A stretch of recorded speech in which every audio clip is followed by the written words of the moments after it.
மொத்தம் 70 ரூபா. அப்போ 70 ரூபாயா? ஒண்ணா? ஒண்ணு 70 ரூபாயா?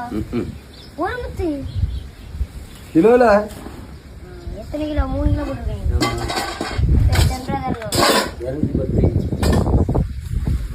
ஏமாத்திட்டீங்களா? ஒரு 50 ரூபா கூட போட்டுருங்க. என்ன இருக்கு? சரி பைசா விடாங்க. ஏமாத்திட்டு போடலான்னு நினைக்கிறேன்.